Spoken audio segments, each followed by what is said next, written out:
maybe the true morality differs each run. Wait, so morality is procedurally generated? Is that what you're claiming? No, maybe the game's procedurally generated. Oh, okay. Maybe morality is different each run. Maybe each run appears in a universe that has different core truths about morality. That would be impressive.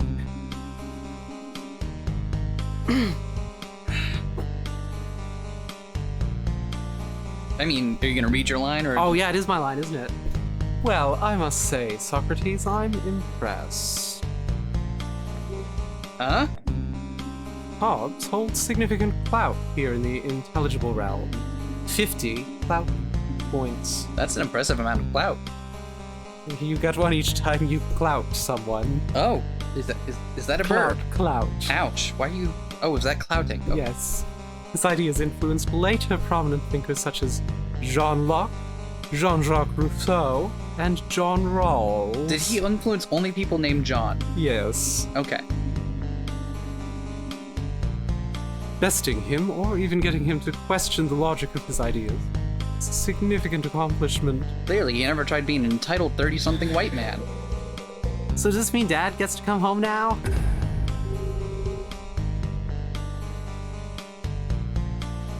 Are you gonna read your line, or? Is it my line, though? Oh, right, that's my line. What the hell am I looking at? No, the door is still closed. Indeed, your successes here, while impressive, cannot be construed as providing an answer.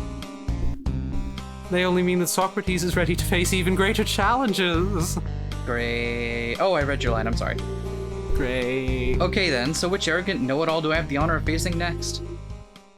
Oh god, Your I turn? have to come up with another voice. This is gonna be rough. Well, do you want to see who it is first? Before deciding Yeah, there? I believe that'd be me. Wait, is that... Oh, it's her boyfriend.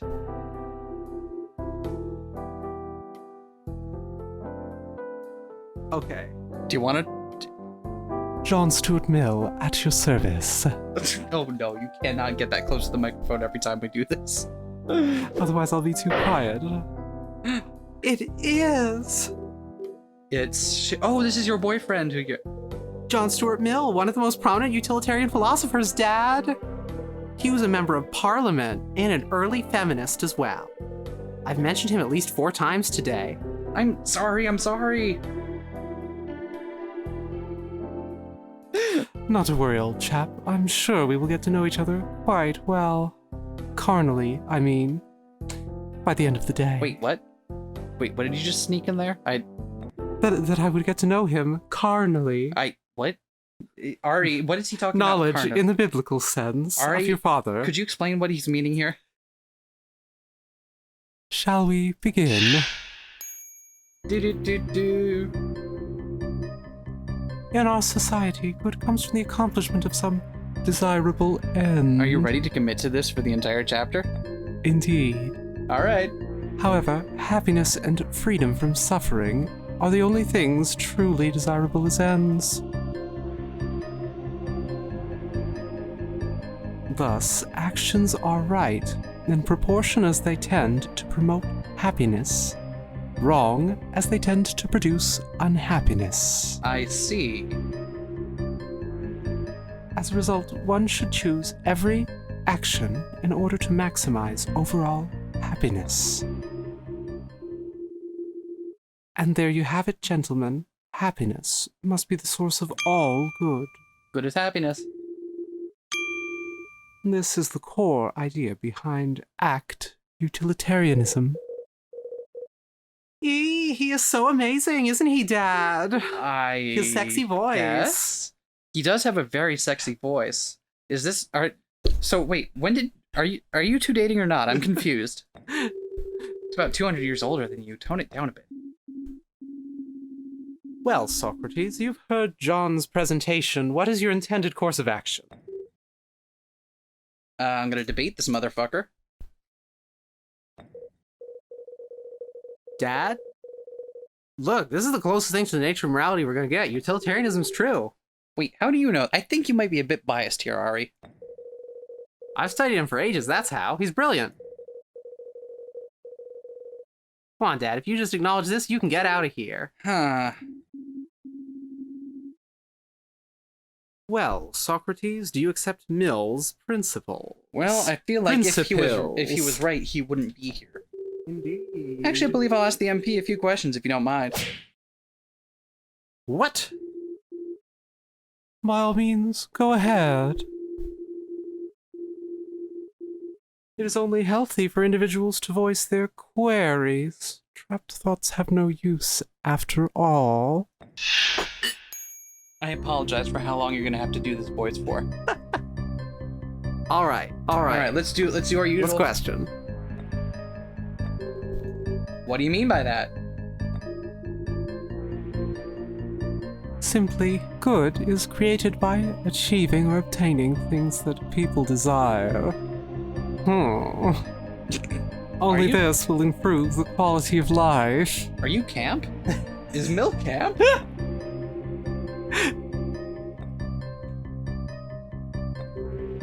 What evidence do you have to support that? In our society, the things we value have positive effects. For example, we value good parenting because it produces good members of society. There are countless such examples. Unless you have some tangible counterargument, I think this idea stands on its own merits. Okay. Happiness and freedom from suffering are the only things truly desirable as ends. What do Are you they? mean by that? Out of all the things we can strive for, happiness is the only true end. And I happen to be interested in a happy ending to this argument. I mean, listen, we can talk about this later when not in front of my daughter. Ah, yes, right. Like, I'm not saying no, but also like, you understand I've got some important things to do right now, right? Give me your number, okay? We'll talk later. Everything else only serves to support this end. Would you be interested in supporting my end? Okay, if you get one more. Can you back this up? You know what? Just go ahead. Go ahead and do it. No, I refuse. Go ahead. Most things which mankind values, love, peace, property, are valued because they further some other end. If we follow such value chains to their conclusions, they all come to rest on happiness. For example, peace furthers security, which furthers luxury, which furthers happiness. See? Very well reasoned. However, oh, that's the same point. Yep. What do you mean by that? If your actions make people happy, there must be something positive about them. Likewise, if your actions make people unhappy, there must be some negative quality to them. Simply put, an action is as right as the happiness it creates. But happiness for whom? For the self or for others? The overall population distribution is irrelevant. Huh, interesting. Happiness distribution, all right. Yeet. What evidence do you have to support this? This seems pretty self-sufficient to me. You can't just, okay, fine. If we buy the earlier points. Okay, fine.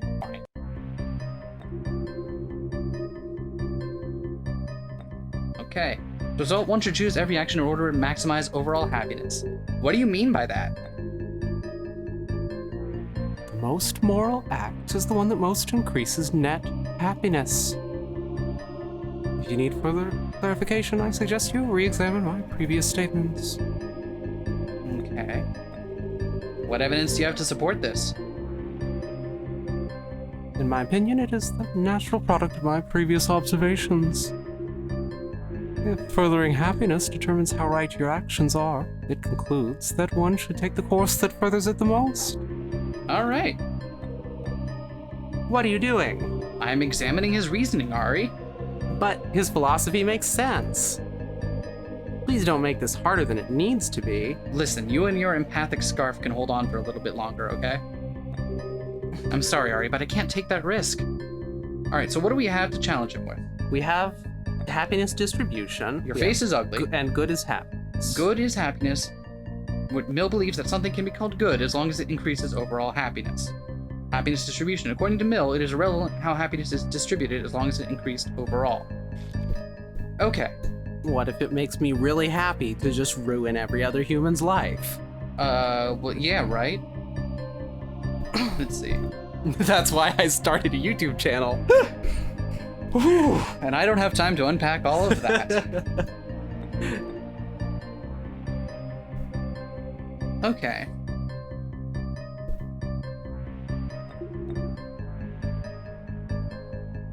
One should choose every day.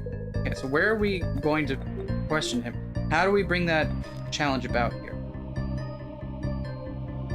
So what we got from, if we want to metagame a little bit, what we got from arguing with him is the point of happiness distribution. It is irrelevant how happiness is distributed, as long as it decreased overall.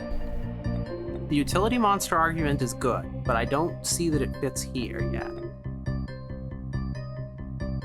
Maybe pointing out how that goes in relation to this? Maybe. Because you could promote a ton of happiness and also make one person really, really miserable. Yeah. And that would... Though I think the utilitarian will buy it. That's true, okay. How about, where do you think we should go in on this? You're the one, I'm not sure. You're the one who has a hard-on for Mill. Me? What?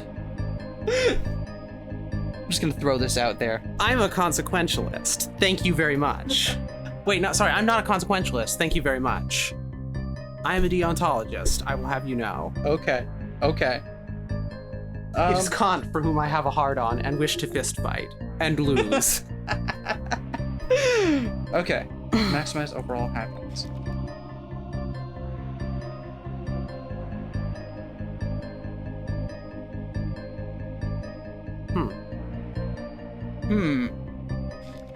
So where do we want to challenge? Because we both have a pretty good conception of what the problem is here. Yeah. But it's unclear how we're supposed to... Which Jenga piece do we pull on first? Yeah. I'm fine with trying with your initial conception there. Right here? Was it on this one? Yeah, I think it was.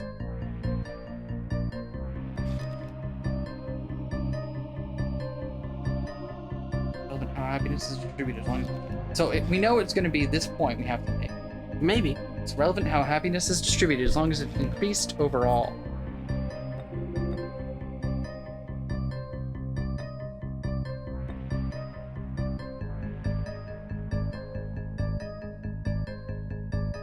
Wait.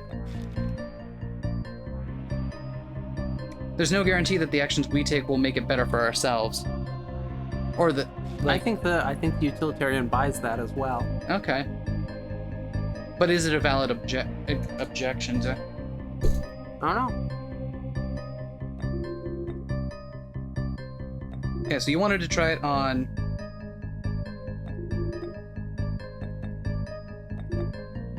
Right here? Was that the one you were originally thinking? I'm cool with trying. I can't remember. I think we're both doing the thing where we're trying to get the other person to make a decision. No, we suggested one, and I don't remember what one it is. Was it this one? According to Mill, it is irrelevant how happiness is distributed as long as it increased overall. That's no, okay, no, that follows from. There's nothing.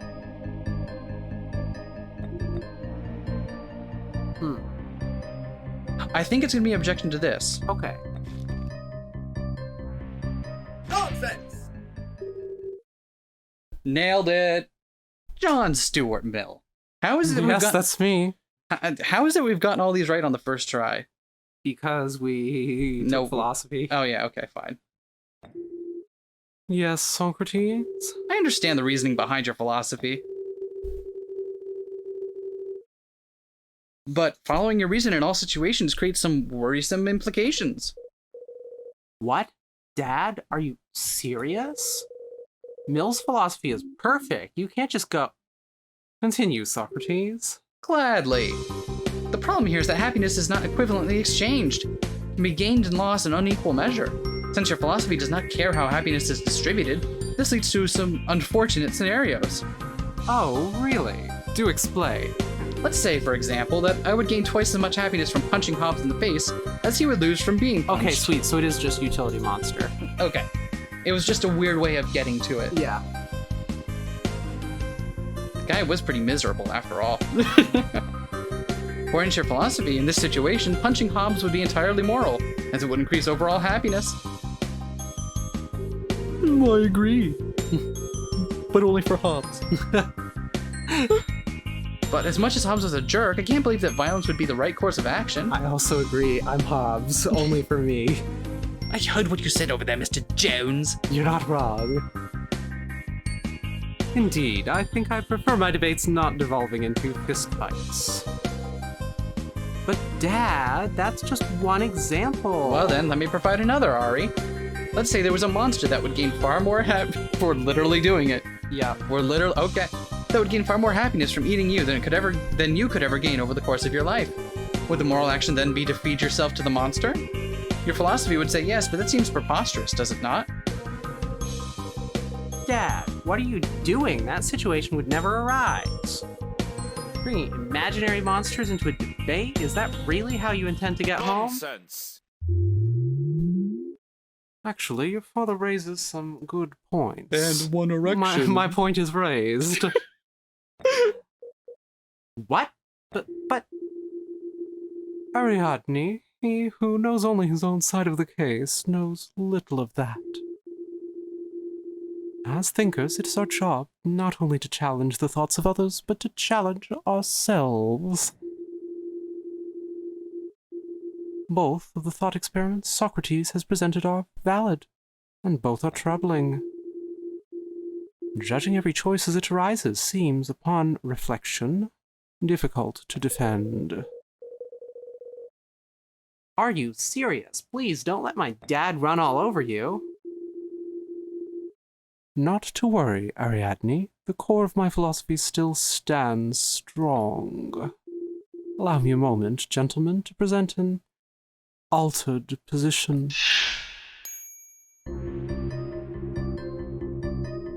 The problem you have described can be addressed through the application of universal rules. So we're doing rule utilitarianism now. Got it. These rules should be chosen in order to create the most happiness possible, as little harm as possible. While these rules may not maximize overall happiness, they will at least guarantee that net happiness never decreases. Actions can be considered moral when they follow such rules. As you can see, the idea that happiness is the source of morality is still possible. I believe I shall refer to this as rule utilitarianism. Just gonna jump right that far ahead, huh? Alright. An interesting evolution of your ideas indeed. How come all of your voices sound camp? I'm fucking sorry. I like it. No, I like it. I like it. I'm fucking sorry about I like me. it. I like you don't have to be sorry about I you. do. Okay, go ahead. You see, Dad, Mill's philosophy is solid, as I told you. Because, you know, I actually studied this stuff.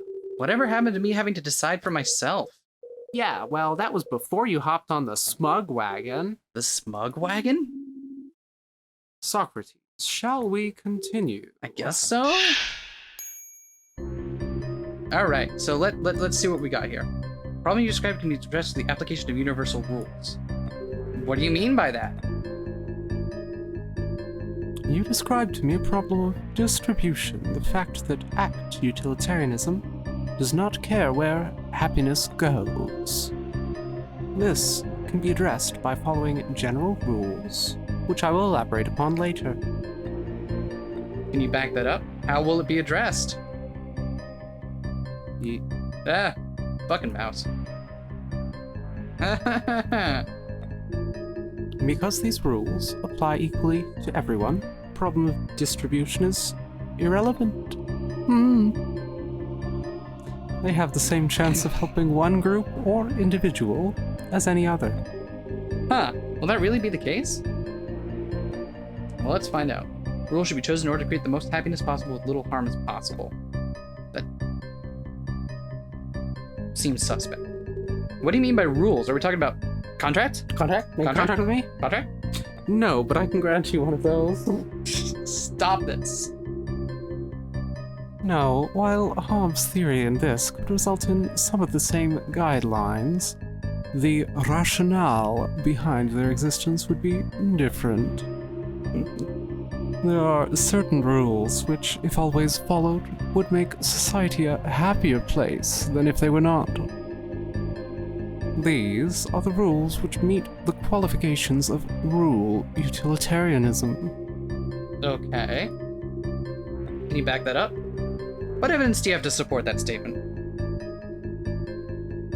As happiness is still the only ultimate end, the only rules that make sense would be the ones that further that end.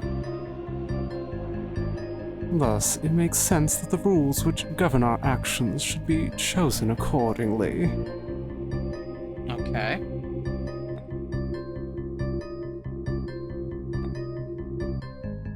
While these rules may not maximize overall happiness, they will at least guarantee that net happiness never decreases. What do you mean by that?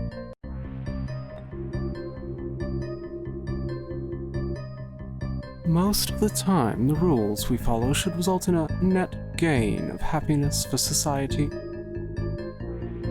While this may not always be the case, such as a situation where one's free speech hurts another's feelings, society is much better off if these rules are always followed than if they are never followed.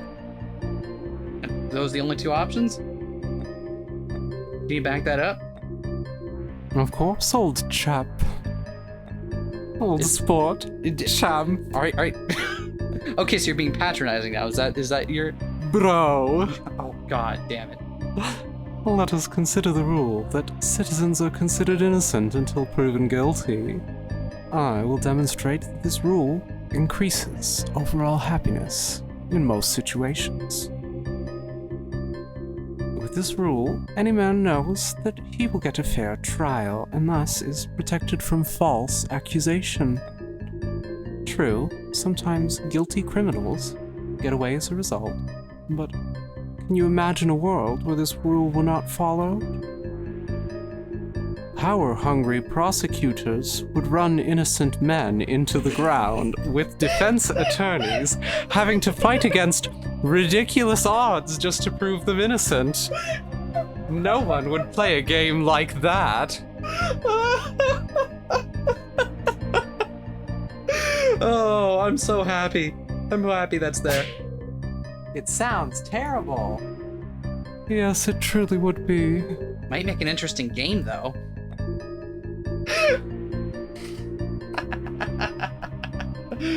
Okay.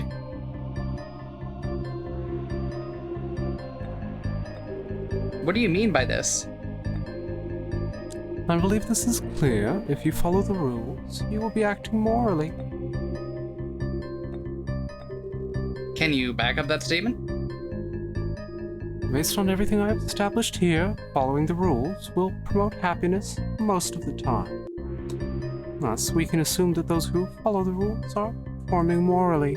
Most of the time, even in the case that the rules create unhappiness, we should follow them? Well, no. Theoretically, in a certain situation, following a rule created enough unhappiness, that rule should be revamped, broken, and replaced with a more nuanced rule. Huh, how interesting. Alright. See, Dad, I told you, Mill's onto something. Now please, stop being difficult and listen to what he has to say. I am listening, and I still have many questions for him. I can't believe the student has surpassed the teacher. Right? We're finally somewhat Better at philosophy than our teenage daughter. There's something off about this solution. I can feel it. I just need to do a little more digging. Back to the top. Alright, so what do we got? Yes. So what we got? We got rule nuances here. That's the thing we gained by talking to him. Following a rule would create unhappiness. We should replace it with a more nuanced rule. But we've established that just about every rule does. Sometimes. Mm-hmm. So they should all be replaced with more nuanced rules. So why didn't we just choose the more nuanced ones in the first place, you mean? Or rather, We can pick any rule. Yep. We can find a situation where it doesn't maximize happiness. We should replace it with a more nuanced rule. We take that rule, find a situation where it doesn't create the most overall happiness. We should replace that with a nuanced rule. And so on and so on. Yeah, infinite regress in the complexity of rules. All right. If you're going to have rules that can be specified in ways comprehensible to humans and followed by them, it would seem that we have to make do With imperfect ones. Yeah, with deeply imperfect ones. All right. So we object with rule not nuances to this statement. Yeah, I think this might be our first false start, but I think. Nonsense! Nope. The music faded out. We got it. The game's up, old chap. Oh no, Dad! Don't you dare throw this away. I dare! Ari, I know you idolize this man, but it's time to accept that these ideas are not my way out of here. For the philosophy you just proposed boils down to the same one as before. Now, hold on. I think that's a bit unfair. Is it? John Stuart Mill, you said that rules should be created along lines which further happiness, is that correct? Of course. And that when these rules fail to further happiness, they should be replaced with more nuanced rules. Yes, indeed. Oh no, she switched Ah. sides! What is the problem? That's very different from his original idea. Yep. We've got to defeat our own kid. Is that so? Then answer me this. If you keep making the rules more and more nuanced, where will you wind up? Huh? You would wind up with the idea that we should act in order to promote happiness. What? The fact is, no matter what rules Mill continues to come up with, they will always be several steps removed from his original idea, unless they are imperfect promotions of happiness. We will have to keep replacing the rules to get closer to the original idea until we wind up back where we started. Ah, excellent deduction, Socrates. Indeed, most insight. Oh, Indeed, most insightful. I was giving myself the compliment. No matter how you spin it, rule utilitarianism ultimately boils down to act utilitarianism. And thus, all the problems we originally established are still here. Our happiness is just waiting for a giant monster to come and gobble it up. No. No. No. We defeated our own daughter. Ah. Ari? Who gave you a gun? You're the monster, Dad. The real monster. Don't you see what you're doing? This could have been your only hope of getting back. Our only hope of getting back. Ari, You're useless, Dad. Did you even stop to consider? I wasted my life to give you this chance. Holy shit. Hmm. What did you just say? What did you mean just now, Ari? I put my own life on the line so you could take the challenge. What? Are you serious? I thought that if there was a chance, any chance, we should take it. But Mill is one of the best philosophers out there, and you've run right over him without a thought. You're gonna wind up throwing away both of our lives for the sake of your stupid style points. Ugh. Ariadne Jones. Huh? I understand where you're coming from, but your father has not done ill by your sacrifice. Not since my days in Parliament have I been subjected to such a spirited critique.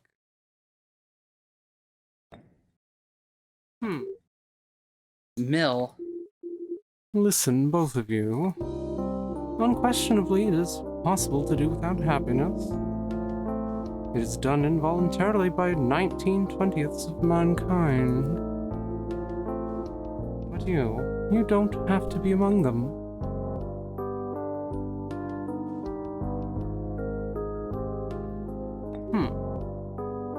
Ari. Why didn't you discuss this with me? Would you have taken the challenge if I had? Dad, I couldn't just let you die. If I had, the loss of happiness would have been too great. That's the only reason. But the Arbiter told me the challenge was the only way to bring you back. But the reward could only match what was at stake. So What were you thinking, Ari? You should have just gone home. You'd have done the same thing if it were me. Ah! Oh, so we're gonna get to deontology and the categorical imperative next. It's Kant time. You think so? Yeah, and you're my father, and believe it or not, I don't want to lose you. I did this because I honestly thought you deserved the chance. I've been helping you however I could. You helped me get Mill's phone number, which was nice. Yeah, but you're not even taking this seriously.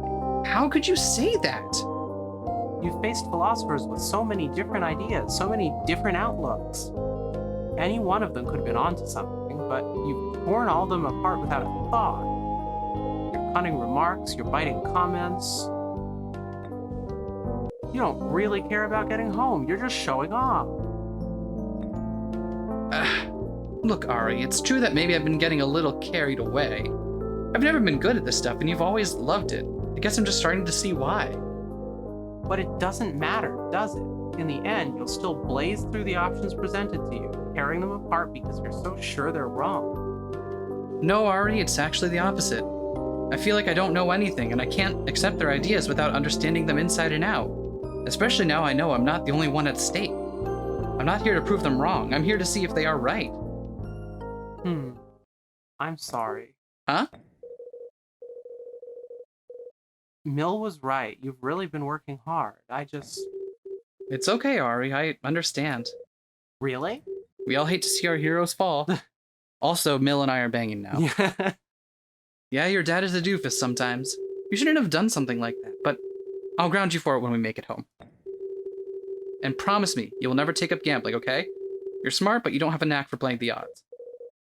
I guess not. Oh, that's me. Arbiter. I'm tired of this stupid world. Bring out your best philosopher. It's high time I provided returns on my daughter's bet. Who's the best of the best? It's Kant time. Do we get to fist fight Kant? I can't believe you've done this. All right. Chapter 5. Chapter 5. Here we go. I like this. This game is very brisk, but it's also it's very meaty for its brisk. Oh, are you close enough to the mic? Probably not. You're all the way over there. Now I'm all the way over here. Aw. Start. To be. Socrates. Yeah, Arbiter? I have been pondering your request that I bring forth my best. It seems to me that attempting to assign a quality hierarchy to the philosophers in this realm would be demeaning. Have you already done it, though? Like, you don't have to tell them, but tell me, did you already do it? What do you think the style points are? Oh!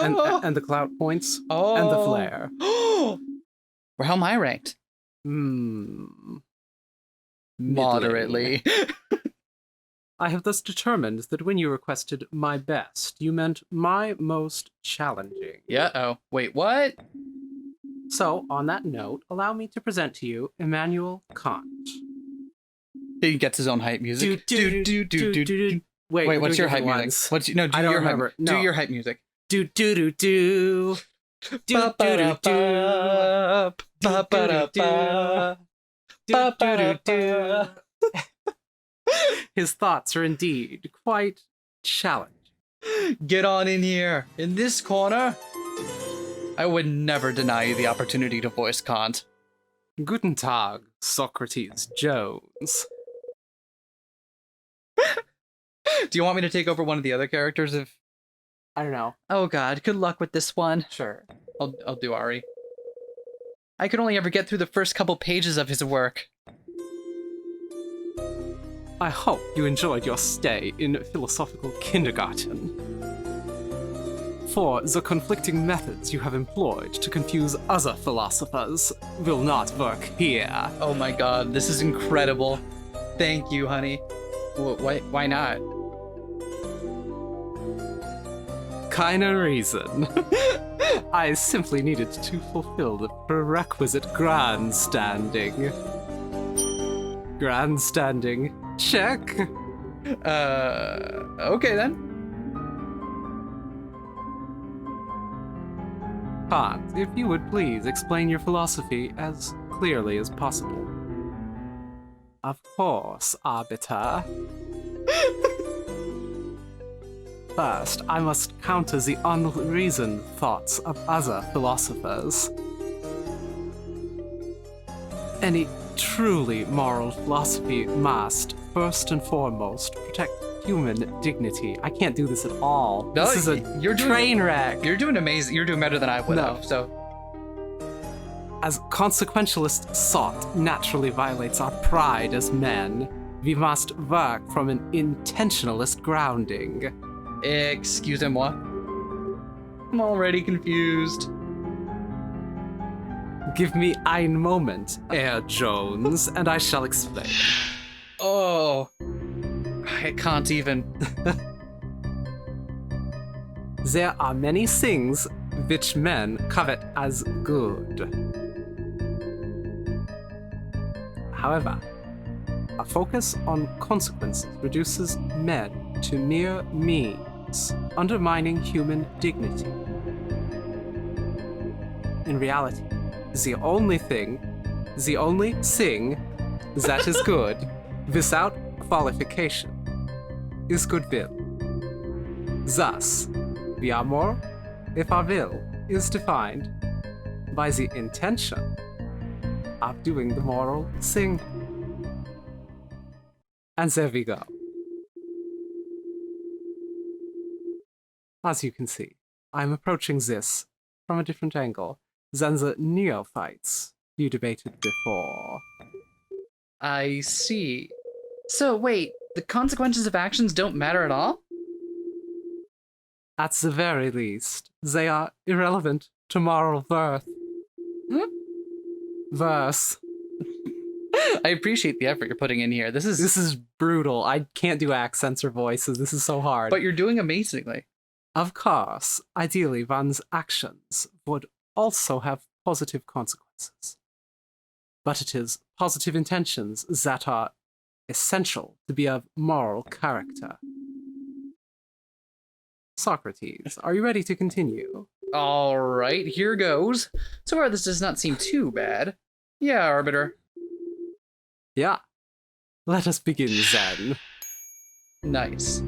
Okay, so the gist of his argument is that things are good when we do them with the intention of doing good, right? The only thing that is qualification, good without qualification, is goodwill. Thus, we are moral if our will is defined by the intention of doing the moral thing. So as long as we doing what we think is moral, that moral. Not necessarily. As Go ahead. the one thing I don't think it necessarily says is that as long as we're doing what we think is moral. I don't think he says that.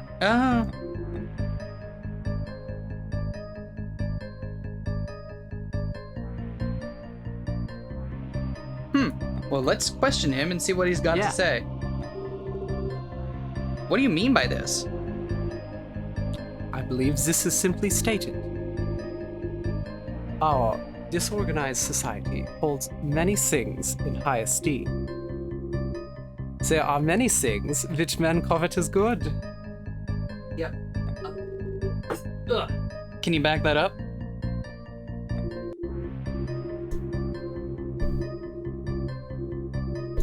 Over your time here, you have encountered individuals who believe good to be found in all sorts of things: security, happiness, piety. I believe this diversity is enough to support my premise. All right. Focus on consequences to reduce men to mere means, undermining human dignity. What do you mean by that? Can you clarify this for me? I mean that getting caught up in various ends, whether they be happiness, a social contract, or piety, causes one to lose sight of what is most important. They turn our beings into mere tools for an arbitrary goal. Cogs in a careless and soulless machine. All right, so can you back that up? What do you have to support this statement? I believe you have actually discovered this yourself, Socrates Jones.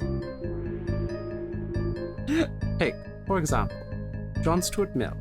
and his philosophy of utilitarianism.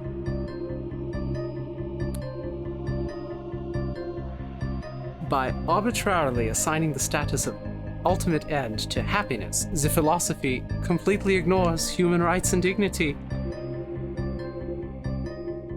And Hobbes' idea that good rests in security. Any rational person would question how much we must sacrifice to enforce such an ideal. No. 9. All of these philosophers are looking in the wrong places. Yeah. They are claiming the contingent and ephemeral as eternal without any justification. Without any justification, even. I appreciated it. Mankind must not be reduced to the means of some other as a goal. Any philosophy that does so has become mired in consequentialism. Right. Even. Okay. The only thing that's good without qualification is goodwill. What do you mean by that? Goodwill is always good. There is no situation in which harboring goodwill could be immoral. Okay. Can you back that up? As a man cannot possibly know the consequences of his actions, it is only fit to judge the will upon which he acts. When this will is good, there can be no doubt that, regardless of effect, his actions were moral. Yeah, see? Were moral in nature. I told you that's exactly what he was saying. But I don't think it's as long as we think we're acting moral. It's not irrelevant. Oh, it's not about whether as long as his will is good. It's not about whether we think our will is good, it's about whether the will is good in and of itself. Indeed good, as long as we are indeed acting in goodwill, which I think he'll have more to say about. Probably. Assessing the will is the only way to keep man as an end and maintain his dignity. So, what you're saying is, when I tell Ari she can't go to a party because I'm concerned for her, my action is noble regardless of her response? I hate this Kant guy. This is correct. Dad, don't listen to him! Let me go to the party, Dad! Okay. So we already asked him to press for backing on that, right? I can't remember. Did we? Yes. Yeah, okay. I thought we did. Thus we are moral if our will is defined by the intention of doing the moral thing. What do you mean by that?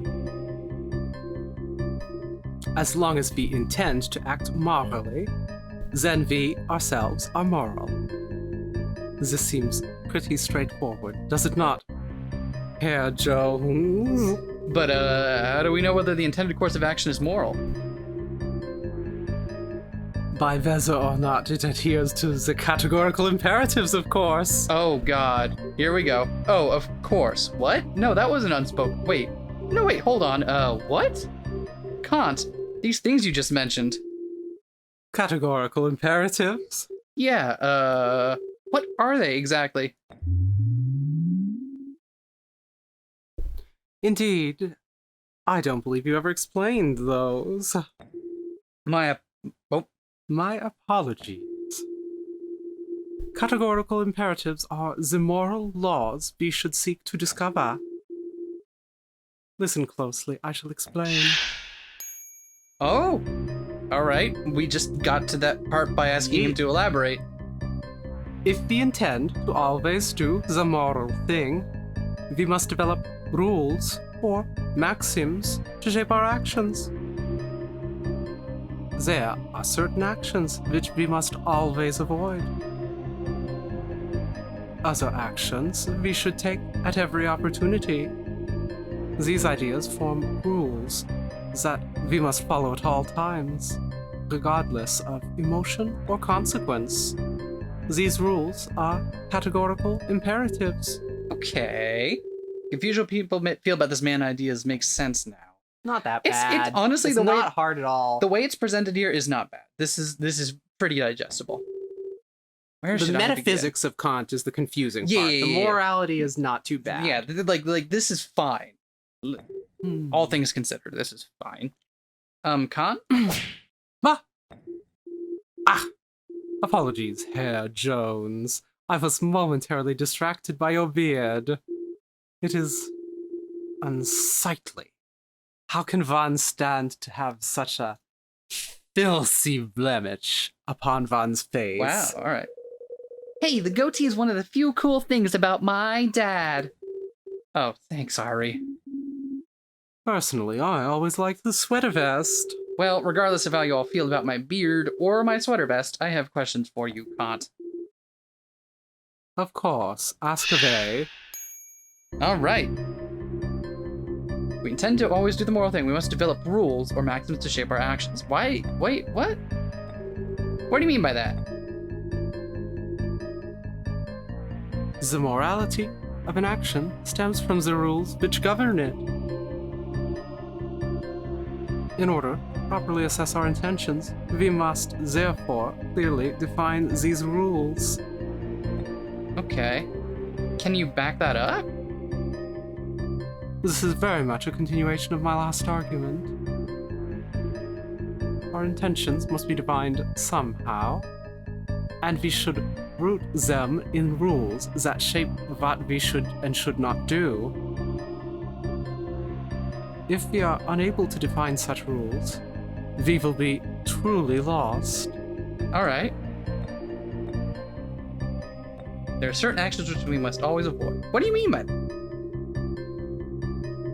There are certain things that are clearly always wrong. When the maxim behind them is examined. You're doing admirably, by the way. This is grueling. But you are doing amazing. I'm not. This seems like a grand statement. Do you have an example? Why, yes, it is quite grand. Oh my god. Lying is an example. To lie is to spread deceit among men. By a lie, a man annihilates his dignity as a man. Thus, one should never lie, ever. Alright. So he believes lying is one of those things that should always be avoided. Okay, good to know. Other actions we should take at every opportunity. What do you mean by that? Certain actions are clearly always good and should be followed. You want to give me an example of that one? Give me an example.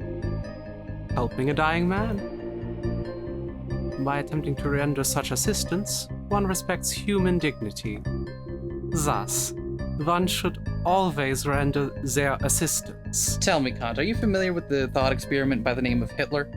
9. We're gonna get real acquainted here in a moment. Ah, see, Dad? Kant also says I did the right thing. Thought you weren't much of a Kant fan. Hush, validation is always nice, even if it comes in a confusing package. Helping a dying man. Hello, I'm a dying man. Please help me. These ideas form rules that we must follow at our times, regardless of emotion or consequence. What do you mean by that? The maxims which we can deem to be imperatives must be treated as if they are laws of nature. Even if, in a specific situation, the outcome may seem personally painful, we have no choice but to follow them. One cannot simply choose to ignore gravity. I can. My metaphor still works. Why such a strict line? When we deem some maxim to be moral, we must follow it. For if we do not, then the power of the idea is undermined, and no good can come from it. Alright, that's reasonable. There's no point in setting forth a maxim if you're not going to actually follow the maxim at all times. Yeah, that makes sense. Huh. These rules are categorical imperatives. What does that mean exactly? Simple. They are categorical, meaning they apply to everyone without exception. They are also imperative, meaning they tell us how to behave. Kant was always making up terms, Dad. That's part of what made him such a lovely read. Can you back this up? being a term I coined and assigned, I don't think that is necessary. I choose that term, so it is the right one. Fair enough. Oh. Any ideas, Ari? Nope, none whatsoever. I told you I don't understand a word this man says. Wonderful. Well, back to the top. Alright, so what do we have to challenge him? We've got a couple of options here. We got your face is ugly. What if that's it? Oh my, that better come into play That at would some be so point. funny. Intentionalism. According to Kant, all true moral systems are intention-based. Lying. Kant believes that lying is one action which is categorically immoral. Helping a dying man. Kant believes that act of helping a dying man is among the imperatives. So what if What if we presented those imperatives as like other actions we should take at every other actions we should avoid? What if we presented helping a dying man here and we came up with like as an example of like, wait, what about in this scenario? perhaps we can give it a shot? Do you think that's where this is going, or I'm not quite sure. because I don't want to? What are all the statements we have? Okay, so the statements we get to work with. Intent to always do the moral thing, we must develop rules or maxioms to shape our actions. Intentionalism, lying, helping the dying. All systems are intention-based. There are certain actions which we must always avoid. Other actions we should take at every opportunity. Wait, why is he talking about actions when the morality is in the intention? Yeah. These ideas form rules that we must follow at all times, regardless of emotion or consequence. Do you think that's it? I don't know. All true moral systems are intention-based, but he said it doesn't matter our intention as long as we do the actions. Perhaps. I think. Oh no, we got one wrong. This is what's wrong with your argument. Ah, a senseless counterpoint. Yeah, it is a vase. Did he just claim you said something senseless? I'm actually not sure who's making less sense right now. Ouch. There goes our credibility. All right. Hey, we took our first hit. Yeah, okay. I thought that was a fair point, but okay.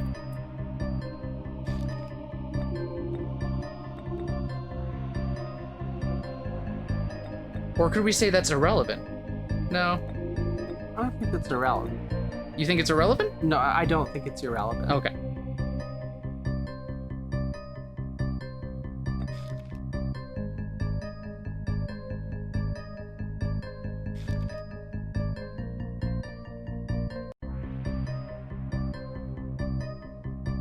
I kind of want to present it to this statement as well, because I think it might be. But that's probably not.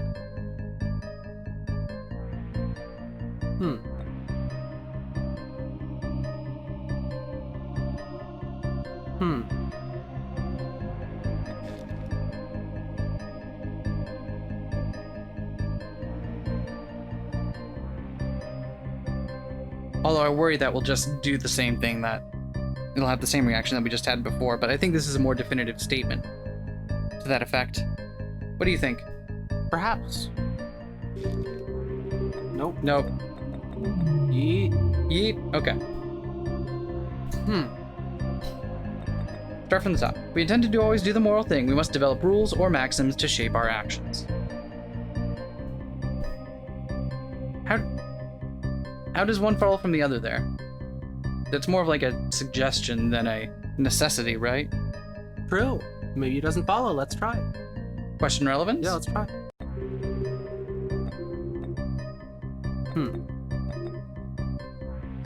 Okay. Okay. We didn't lose credibility for that, though. Yeah, so we can question relevance freely, it seems. Certain actions which we must always avoid, other actions we should take.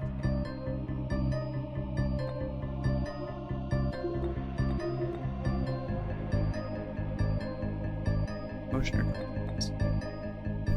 What if we challenge this with what he said we must always do? Sure. Oh. No? Wow, we are doing terribly. Is Kant right? Oh no. Shit, Kant might be right. Oh, fuck it. Certain actions we must always avoid.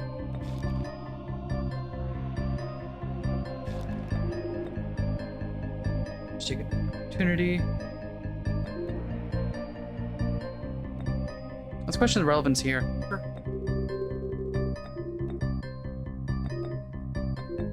Oh, that's interesting. I didn't realize question relevance gives more info, It does. even when I it's not thought- that it's irrelevant. I thought that was only an option we could pick when we wanted to be To like, challenge. Yeah, me too. I was wrong. We should question some relevance for each of those then. it details the extent to which imperatives should affect our lives. That's the extent of the applicability of the idea. How is this related to your conclusion? Well, in reality, okay, go ahead.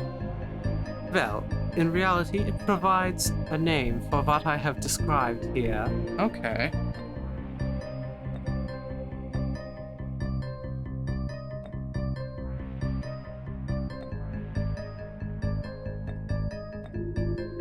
Actions which we must always avoid. Yeah, let's question. How is this related to everything? First sort of imperative, the negatives. Okay. Okay. Well, rules that we must follow at all times regardless of emotion or consequence. How's that related to your conclusion? That was the first one we Right. did. Okay, what do we have to challenge with? Categorically immoral. Maybe we want to present lying as one thing that could be Perhaps. always avoid. Like, what if we presented lying to this one? Perhaps. Let's try it. Nonsense! Yeah, but lying. Yeah, that is the example I gave here, indeed. Have my own examples repeated back to me. Check. But wait. Dad, whatever you're trying to do, I'm guessing there's a better place to do it. Oh, we're on the right track, I guess. Okay.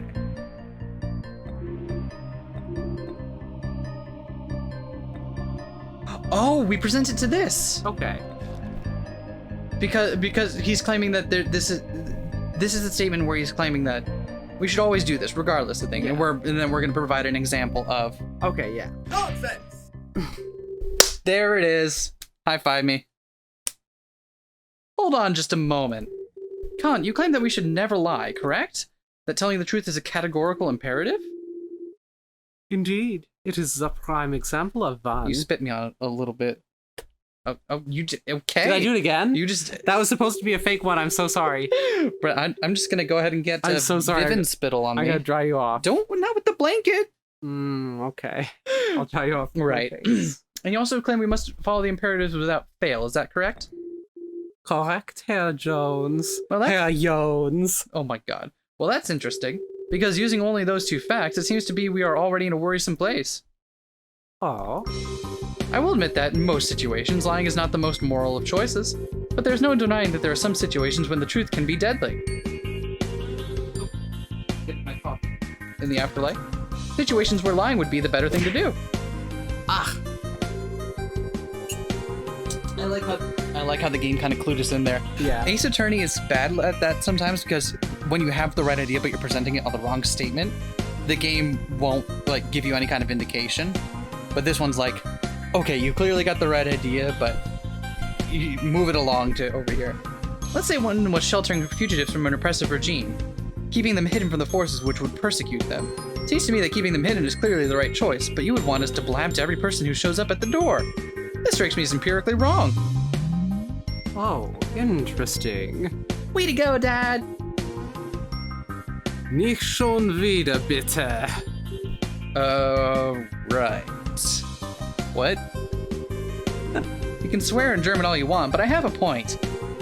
Earlier you stated that things which need qualification cannot be the origin of morality, but your prime example of an imperative just demanded qualification. Well, what do you have to say to that, Kant? Doesn't the intention of protecting these people also have value? Even from your perspective, this law seems far from universal. Nonsense. Do you have anything to back up that nonsense? Excuse me, I have to go take my morning walk. Huh? He just walked off? He does that sometimes, do not worry. Oh, you're back. Indeed, my morning walk is completed. Morning walk. Check.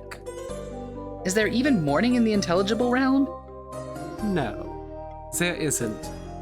It is Unacceptable! He does have lemon on. But regardless, back on task. Socrates yawns. The counterpoint you gave earlier was false. That one should not lie still stands as universal, despite your objections. There is no doubt that to lie in that situation would be immoral. Categorical imperatives stand as absolute, without qualification. Okay, that's doubling down on that. Okay. But he's seriously standing by his position? Is he even allowed to do that? Remember, Herr Jones, consequences are irrelevant. It is only our intentions that matters. Okay, fair. He is taking that stance.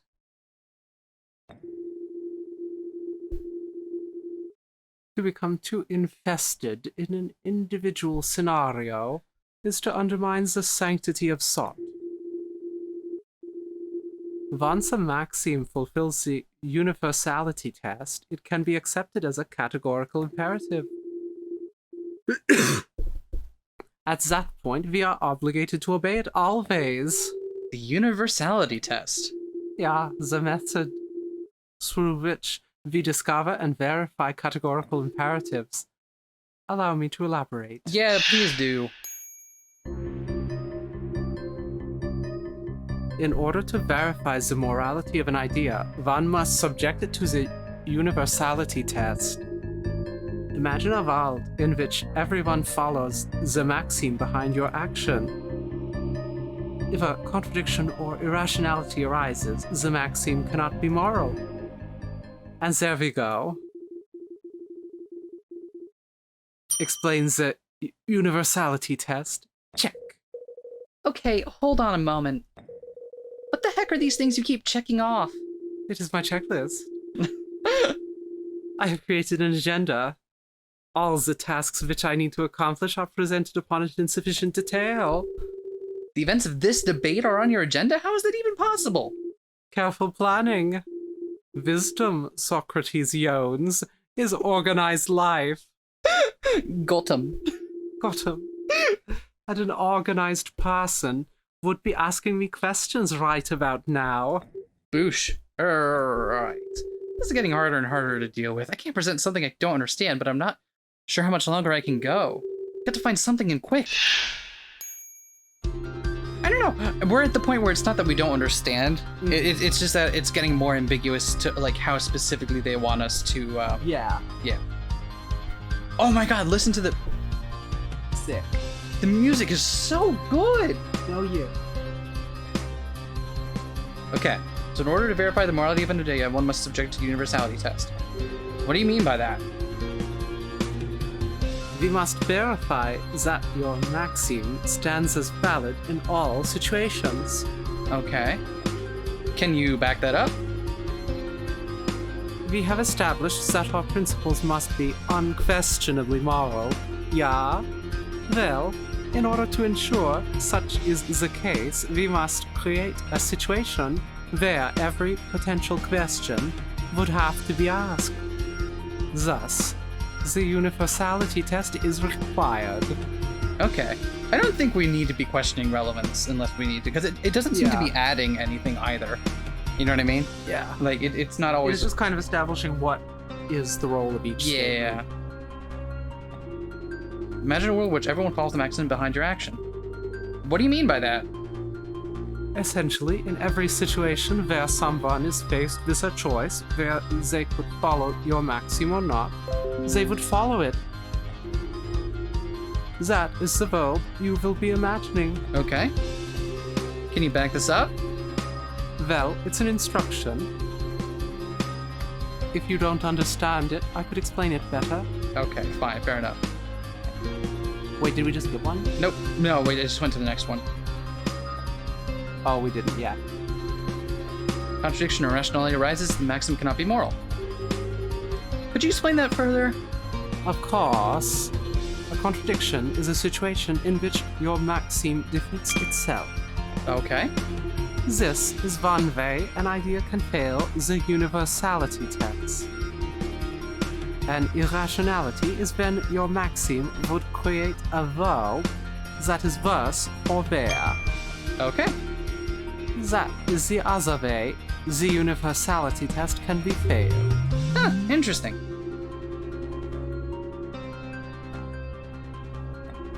Okay, so now his statement has been changed. Okay. Could you explain this further? Of course. Wait, is this the same? Yeah, this is the same. Yeah, okay, that's the same. Press for backing. What do you have to support this? If there is a contradiction, then your idea creates problems with itself. Therefore, it cannot be moral. If it is rational, then you clearly shouldn't want it in the first place. These are pretty good reasons for these to be grounds to fail the test, are they not? No, that's that's reasonable. Okay, this seems pretty reasonable. If an idea, after being applied to everyone, creates situations where people may be willed to behave in opposing ways, then your idea is contradictory. As a result, it probably should not be considered. Okay. Can you back that up? Of course, I shall provide a case study. Yes, please do. This is the shit we'll need. Let us imagine a world where it was accepted that one should lie for their own gain. As the advantages of lying come entirely from deceiving those who tell the truth, in a world where everyone lies, there are no advantages at all. In this way, lying for one's gain contains a contradiction. It simply does not make sense when applied as a universal law. Man, this guy really hates lying. This is just one example. Anytime an idea creates inconsistencies with itself, it cannot work. Okay. Rationalities create a world which is worse for the wearer. What do you mean by that? Sometimes the world would clearly be worse off if everyone followed a maxim. For example, if everyone stole from one another, our sense of security would deteriorate. It would be irrational to will such a world to be. Thus, stealing is categorically immoral. Huh, interesting. Yeah, he really doesn't like to deal with nuance. He really is just all in on, like, this is going to apply in every situation. Mm-hmm. You know, like, uncomfortable consequences. I kind of admire that. Fiat justitia pereat mundus, as it were. Help me with my Latin. Even if the world should perish, let justice be done. Ooh, I like that. Can you back that up? I think this stands pretty solidly. One cannot will a world which would be worse than this one. Huh, interesting. Oh god, what do I do? What do I do? This is getting more and more complicated. Yep, that's Kant for you. Layer after layer after layer of whatever it is he's layering. Layers. Like an onion. Like an ogre. Or a cake. Oh, Hey, fuck. did you know that everything is cake? Oh my god, fuck. Kant's argument is cake. Kant is cake. Kant is cake. Back to the top. Started from the bottom, now we reached the top. Okay. What do we got for challenges? What are our options? We got any new ones? Your face is ugly, intentionalism, lying, and helping a dying man. Okay. The same things we have. All true moral systems are intention-based. I think that's probably... Because this doesn't seem to be anything about intention. He seems to be arguing that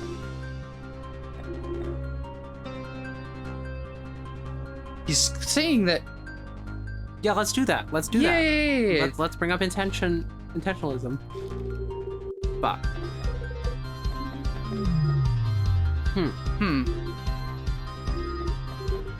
Okay. I feel like I'm onto something with that, but I might be jumping the gun. Wait. Last statement.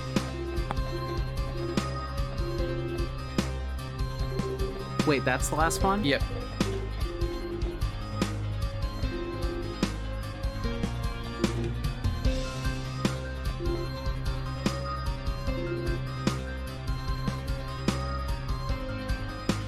Because that sounds like it's about consequences, right? Yeah. Maybe challenge that one with intention. Yeah. Nonsense! Ah, we found it. I knew that was like what they were getting at, but it was getting to the right point. Immanuel Kant. As much as I am loath to stop that awesome soundtrack, holy, this was a fucking Flash Congregate game? I know, right? This is I so swear, great. Flash games were good. I promise. No, I don't deny it. This is fucking slaps. I would play this on Switch. Yeah? I want a sequel. Absolutely, I would play a sequel to this. Holy shit. What is the one thing from the very beginning of our discussion, you emphasized above all else? Intentionalism, of course. What we will is far more important than what we make. Right, that's what I thought. And that's fascinating, because checking for irrationality sounds a lot like assessing the consequences to me. What? You claim What? Oh my god, this music is slaps. You claim we cannot will a world that is worse than the one we have now. But the fact is, a very act of assessing how the world would be gives weight to consequences. You'd think that you would throw this out, but instead you have this as a key step in the universality test. Determining whether your maxim is categorical imperative is thus a fundamentally consequentialist procedure. Nonsense. This is not on my agenda. It is most impractical. I demand you stop at once. Nonsense. But surely you see my point. It's quite ironic, don't you think? The process which creates the rules for your intentionalist ideas relies so heavily on assessing consequences. You talk about internal contradictions being grounds for failure. Well, here's a ground one for you. The universality test would fail itself. Incredible! Seems to me that either consequences matter, or your method of choosing ideas is incorrect. So which is it, Kant? Which part is wrong? Either way, it seems pretty devastating to your ideas.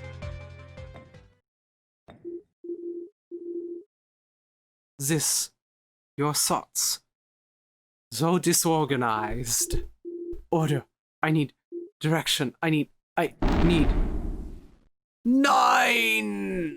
Oh, I love how they keep the breakdowns in there. Oh, I love how this game is really very much a love letter to Ace Attorney. It very much. Yeah. Have my philosophical constructs thrown into question. Check. You have done an excellent job here. I would be lying if I said you had not given me much to think about. Perhaps a decade of silence is in order. Silence and thought. Auf Wiedersehen, Herr Jones. Is it over? Yeah, I think so. I guess that is all we're gonna get out of Kant. Dang. Secret post-game end boss Derek Parfit. He wields all 3 volumes of All in What Matters. The end of the road. We're almost done. Damn. Look, we're almost done with this. This is gonna be... Okay, wait, the final boss will be the trolley problem. Oh my god. Why don't they just pull the brake? Exactly. Hop in the trolley and pull the brake. It's really easy. Oh my god. Remember that episode of The Good Place where they just ran the trolley problem over and over? Yeah. Oh, that's so funny. Well, that was quite a spirited performance, Socrates. Who would have thought an accountant from New York would turn out to be such a great debater? Thank you, Arbiter. I believe Friedrich Nietzsche has volunteered to discuss his ideas with you next. A prominent, if sometimes paradoxical, thinker. He is often quoted by the angsty teens of your era. He came back. Remember we were talking about who... Yep. Yep. I thought it was Rand, but nope, you... Give me a moment, and I will retrieve him. Of course.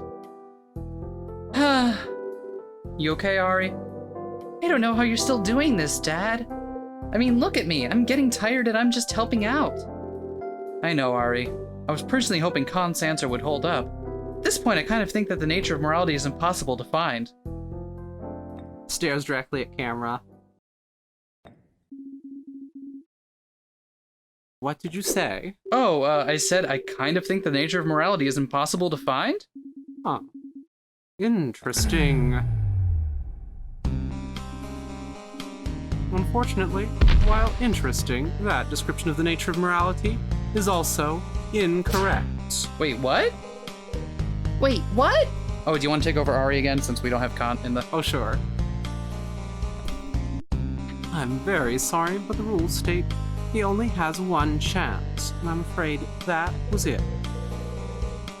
What the hell? That is completely bogus. My dad wasn't trying to provide an answer just then, he was just thinking to himself.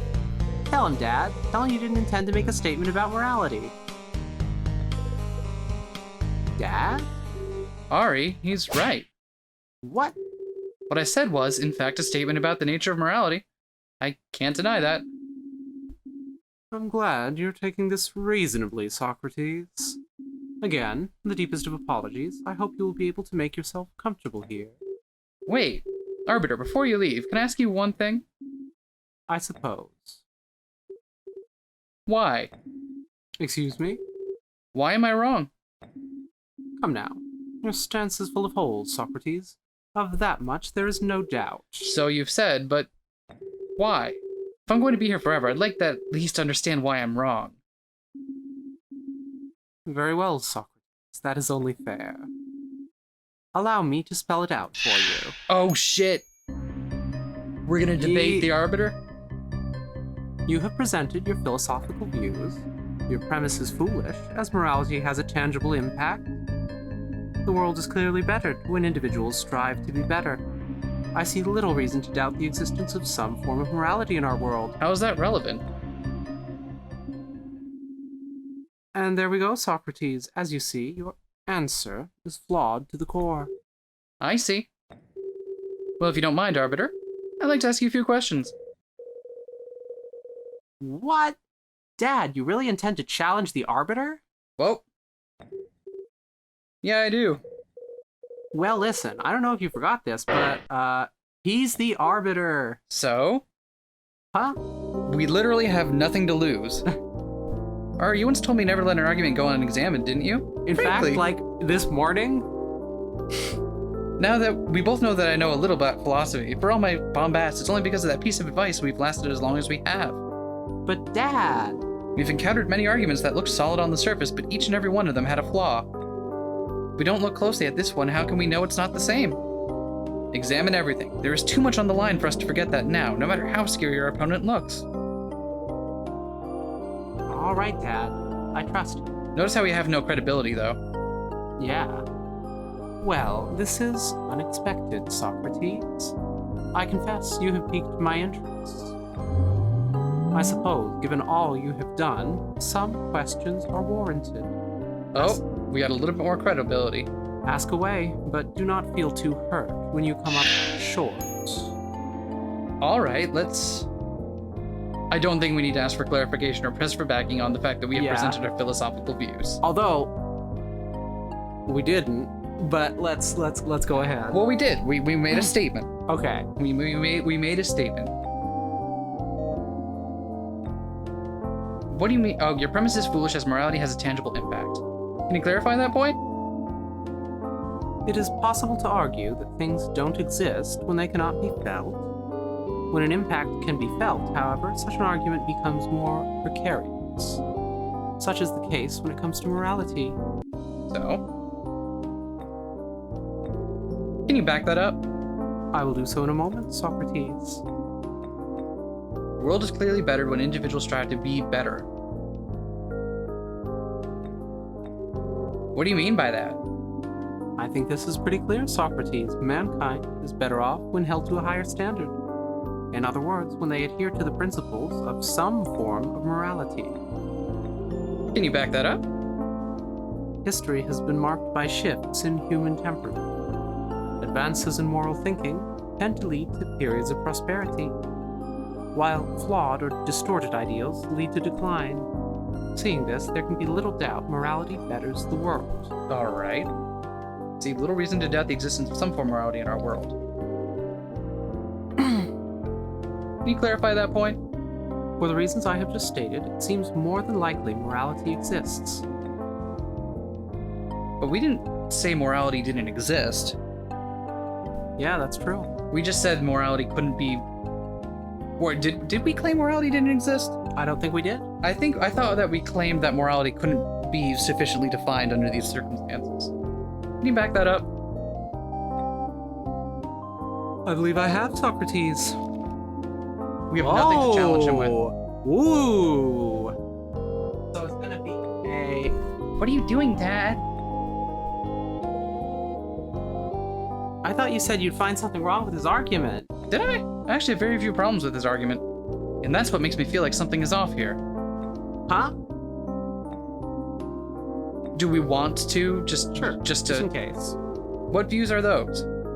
Come now, Socrates. Did you really need me to outline your own opinions? I just can't help but feel everything would be clearer if you did. Very well then, if you insist. You claim that morality does not exist. Can you clarify this point? I've already done so, Socrates. You've stated your belief that morality does not exist. Huh. Let's press that. Can you back that up? Socrates, be reasonable. Did you not say these words yourself? All right, Arbiter. I admit you have raised a strong objection to the idea that morality does not exist. Thank you, Socrates. As governor of this realm, it would be tragic if I had not. But that's not what we said. Do you see now why such an answer is insufficient? Of course, there's just one problem. Just one problem, Your Honor. Just one problem. Moral truths are fucking ghosts. That wasn't my answer. What? What you are arguing against is 2 steps removed from what I actually said. You have discredited the non-existence of morality, but I claim that the answer to morality might not be findable. Well then, those are essentially the same thing. No, they are not. I think we can all agree morality exists in some form for all the reasons you have described. Even if it were different for each person, as Protagoras would argue, there's no doubt that we can develop some sort of guideline for how we should behave. But that does not mean that what we seek, a perfect definition for morality, exists at all. Morality could very well be more abstract, like faith or happiness. Just because it exists doesn't mean there's an answer everyone will agree on. Therefore, I can claim a perfect answer does not exist without throwing morality itself out the window.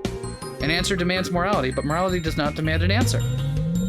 I can't believe it. We may just survive this after all. As you can see, Arbiter, the argument you have built is a very effective counter. But it's a counter to something I did not claim. I see. I apologize for misunderstanding your initial point, Socrates. Guess it's always important to make sure the person you're debating understands you clearly, huh? So Dad's position makes sense now, right? Does that mean you can accept his answer? I'm afraid not. His position still has a number of critical flaws. Allow me to explain. Nice. Socrates, you claim that a flawless answer cannot be found. However, I do not see how this can be possible when there are infinite potential answers. Wait, how? We'll see. Think about those 2 statements in line of one another. You've just explained exactly why it might not be findable. Already here, you have seen arguments of many branches and formulations. With possibilities so incomprehensibly vast, surely one must stand as infallible. That seems like a very specious... With this being the case, it is only a matter of time before we find the answer. As you can see, Socrates, as long as the possibilities are infinite, the answer is findable. Interesting argument, based around a mathematical concept, I see. Well, you forgot one thing, Arbiter. Just one thing. I'm an accountant. I deal with faulty numbers all the time. Wow, Dad, I just got shivers. So you already know what the problem here is? Well, no. Music cuts back out, but I couldn't pass up my one chance to make being an accountant sound cool. Remember when I said I trusted you just 5 minutes ago? Don't make me rethink that. Oh my god, our credibility went down. Hey! Being stuck here forever would be bad enough without having made total fools of ourselves. Socrates, do you intend to actually ask me questions? I understand if you do not, you have placed yourself in an unfortunate position. It may be easier to just admit to your error. As if? Okay, I know I've said this before, but have you met me? You think I'm going to admit I'm wrong before I ask to speak to your manager? Did we find out what the male version of a Karen is? I don't know. All right, I'll fetch the manager. Turns Alan, around. find the manager! Alan! Just walks 2 feet away, walks back. Hello, I'm the manager. Claim that a flawless answer cannot be found. Yup. Let's ask for Can you clarify this point? I believe you did that not 5 minutes ago, Socrates. Was that not the core of our previous discussion? Yeah, I don't think we need to press Okay. for backing on that. Every time we do, I feel really silly when they call us out. And yet, we needed to do it that one time. We did. Well, that's because he was misrepresenting our point. Can you back this up? Socrates, this time I believe it's safe to say this is an accurate representation of your thoughts, yes? Yeah. Then truly, Socrates, backing it up is your responsibility. I like how we pissed him off. However, I do not see how this can be possible when there are infinite potential answers. What do you mean by that? I am saying that the number of possible solutions that philosophers may think of is not in any way limited. Why does that mean any of them have to be right? It also is limited. Oh, it is? Yeah. Oh, well, I guess effectively, yeah. There are infinite possible ideas and infinite variations on those ideas. So essentially, no matter how many answers we discredit, there will always be another one on the table? Just thinking about that makes me tired. Okay, I see. Can you support that statement?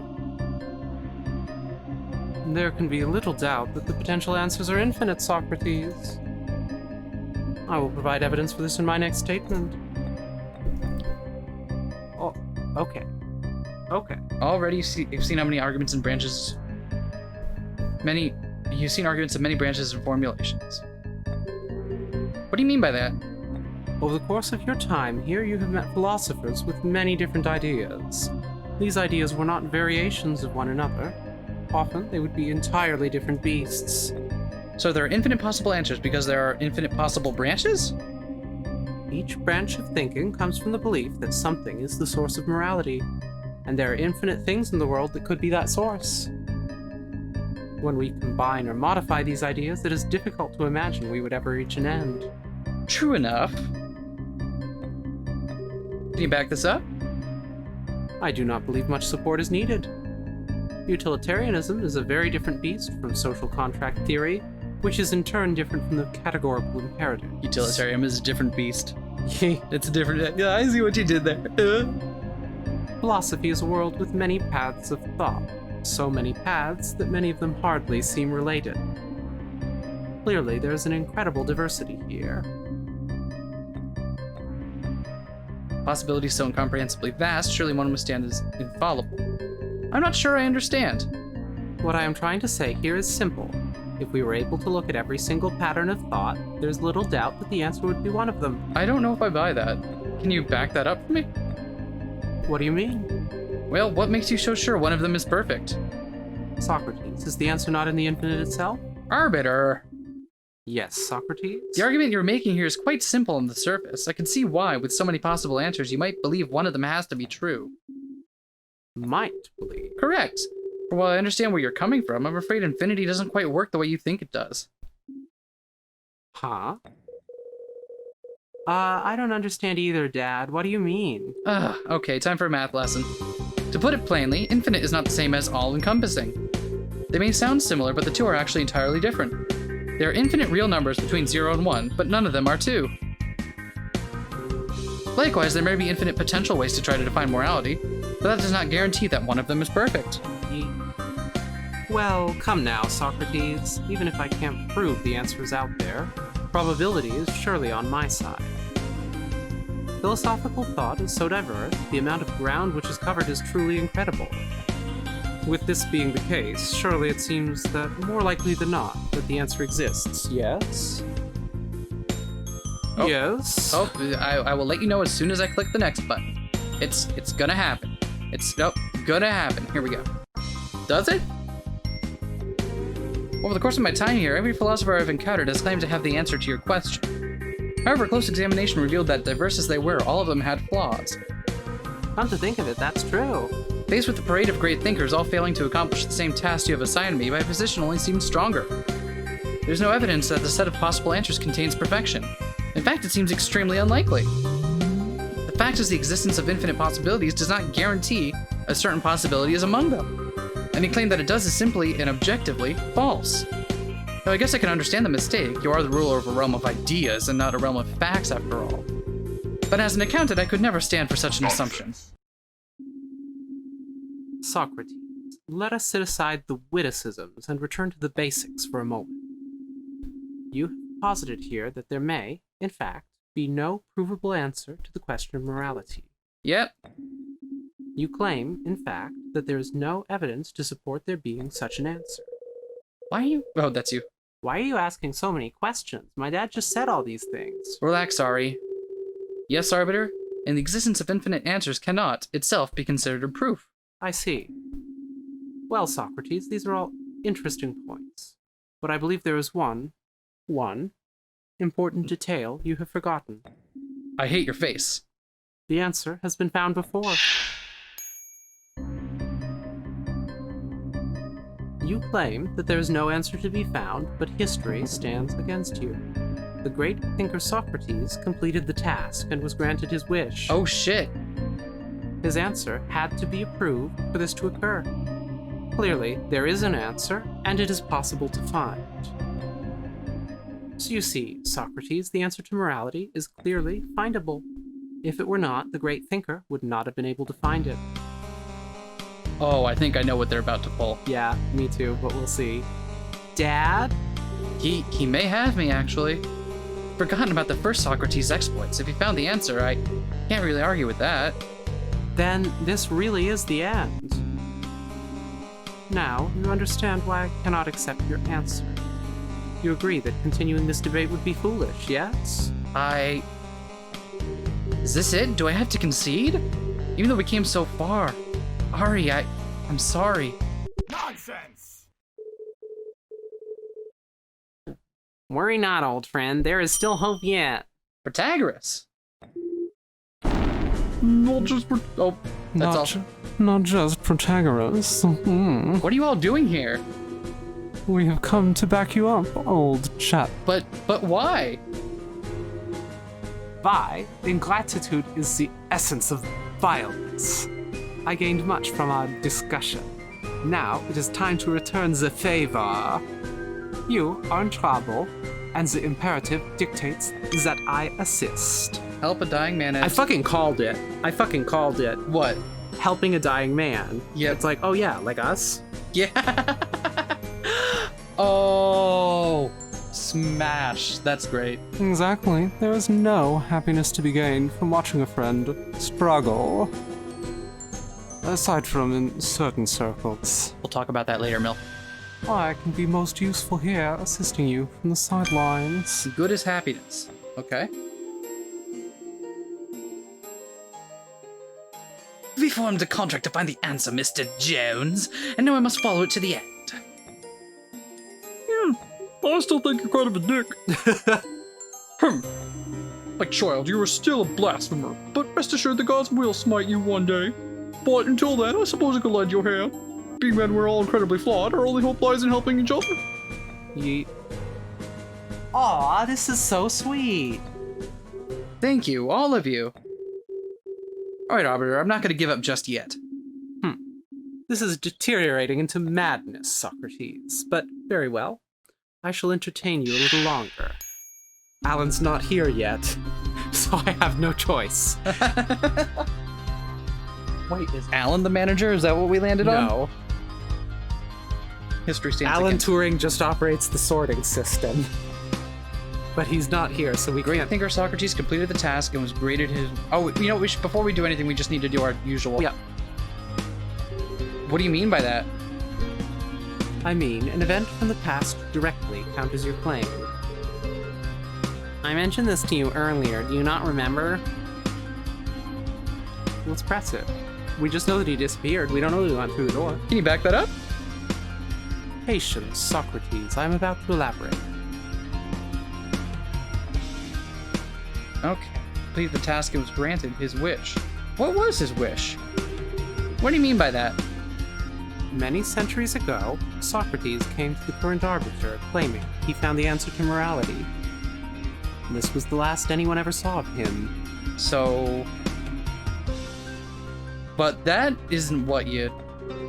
Can you back that up? Socrates' absence from this plane is quite conspicuous. Indeed, we have all missed the great thinker.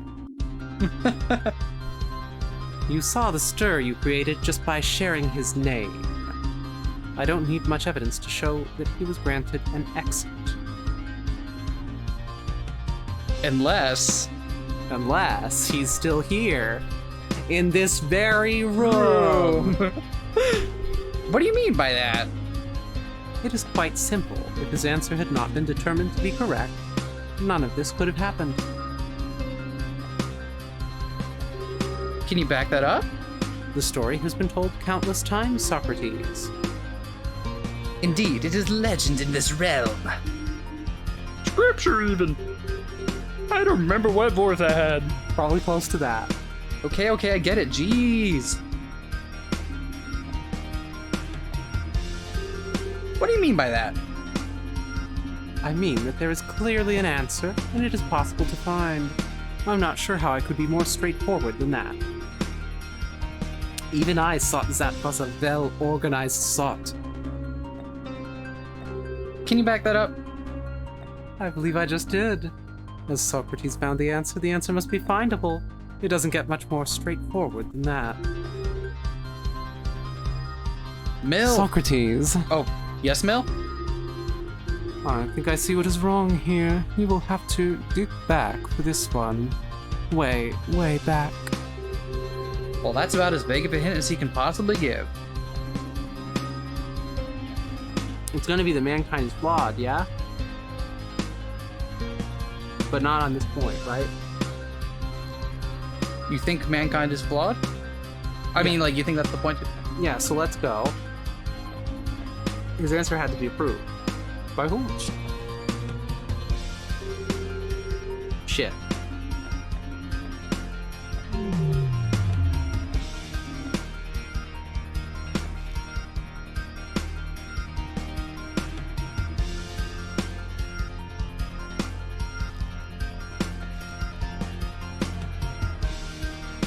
What are the other points? I swear it's gotta be law. It's gotta be. Claim that there's no answer to be found, but history stands against you. Great thinker Socrates completed the task and was granted his wish. His answer had to be approved for this to occur.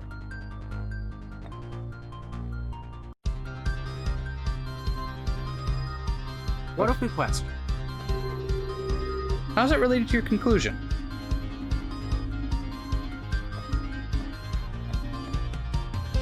Without the judgment of the previous arbiter verified, the answer was indeed correct, I suppose many would have trouble believing it. Huh, interesting. Indeed, we should take note of this, my friend. See, There it is. the arbiter's approval makes the validity of his answer undoubtable. But perhaps the arbiter's flawed. Nonsense! Arbiter. What now, Socrates? You claim that we can be sure that Socrates found the answer? Correct. And we can know this for sure because your predecessor verified its validity? Indeed. That's what I thought. Well, in order to demonstrate what is wrong with your argument, I'm going to slate one of my colleagues here. Euthyphro, Yes, my child? do you remember your statements on the wisdom of man? Of course. Human beings are fallible in vain, they make mistakes. Gods, however, are... Yes, that's quite enough preaching, thank you. Now, Arbiter, let me make this clear for you. Euthyphro may have been wrong about where morality comes from, but he was right about this. Human beings are far from perfect. We can never forget this. And as flawed beings, the answers we formulate will be similarly flawed. As a result, I find it hard to believe that Socrates really did find the answer. What? The fact is, as imperfect beings, we must always remember that we are flawed. The moment we go far enough as to claim that our answer is perfect, we lose our minds. Yeah, it is true. I know from experience. I too have fallen into this trap. Indeed, even the best of us can succumb. For this reason, we must never assume we have the answer. Even the best of us can succumb. But that's not related to what we're talking about here. But Socrates, the first arbiter. Are both human, or human-like entities at very least. Regardless, how do we know that their judgment, their answer, was not an error? You admitted to your fair share of mistakes today. There is no reason the previous arbiter couldn't have made some as well. You can't base the credibility of your entire argument upon appeal to authority. Very well put, Socrates. Later, Mill. Indeed, even I am convinced you could have been wrong all those years ago. Right. Arbiter, if a false conclusion was presented convincingly enough, even your predecessor could have made such a mistake, thus leading to the discovery of an answer that was actually impossible to find. it is possible that a perfect answer is still outside of our reach. So as you can see, you haven't proven anything. All right, Socrates, you have a point. I confess that even with the backing of the original arbiter, I cannot prove that an answer exists. Yeah, I knew it. However, before you go and celebrate, I wish to point out that you cannot reasonably prove that it does not. With us, at such an impasse, it all boils down to a matter of potential consequences. Let us assume for just a moment that what you have postulated here is true. Let us say for a moment that morality cannot be found. I cannot believe you truly understand the consequences of what you are suggesting. Let me show you why what you claim cannot possibly be right. Oh shit, shit's getting real. Socrates, you have just argued that we can never be sure of our answers. If that is the case, then there is no point to what we do here. We might as well all give up and become accountants. Okay, that was uncalled for. There is no way we can accept a theory with such horrible consequences. And that is my position on the matter. How could you say such a thing, Arbiter? You have just devalued everything we do here. There is no happiness to be gained from that. I am merely showing the worrisome implications of Socrates Jones' argument. Take issue with them? You should take it up with him. Wait, Justa. I knew it! I knew you were up to no good, my child. Try to lower us all to your level, make us into accountants. Oh, shut up, Euthyphro. The Arbiter is clearly straw-manning Dad, distorting his argument in order to make it sound weaker. Dad doesn't actually want everyone to become accountants, right? Of course not. Oh, okay. Thank the gods. Arbiter, you must be getting desperate to resort to such tricks. Even if what you said were true, the fact that a conclusion is uncomfortable does not mean it should be ignored. Nonsense. It does, however, mean that we should be wary of accepting it. I must confess, old chap, I would find it hard to believe anything that created such an outcome. Mill? You're getting on my last nerve, Mill. As would I. It would be foolish to jump into water so brimming with sharks. Well, then I suppose I will just have to Even show though that there are no sharks are sharks, cute. won't I? That the consequences of my argument are not so nearly so disastrous. Socrates, I'm pretty sure there are sharks. There are no sharks here. They exist. They exist, but not here in, I guess, with the Platonic realm of forms. Okay. I guess I'll go in the water then. Okay, you have fun, Protagoras. Very well, Socrates, but first let me issue an all-tomato. An all-tomato? This is your last chance. Oh shit, the music got really intense to match. Yeah. My last... What? Oh, sorry. You gave your answer. The game is already over. It is only through my mercy that it continues. And your damaging claims are beginning to wear my mercy thin. You think that's picking up? I think we're still fine. If you cannot show why this conclusion is disastrous, I'll refuse to accept it, as you once refused Hobbes. I find it impossible to believe that the answer would be one that made the search itself meaningless. So again, this is your last chance. All right, Arbiter. One last chance is all I need. Just one thing, Your Honor. I'll show you once and for all why my viewpoint can stand. All right, what question? If that is the case, there's no point to what we do here. What do you mean by that? I mean that we, as philosophers, serve no purpose if your ridiculous conclusion is allowed to stand.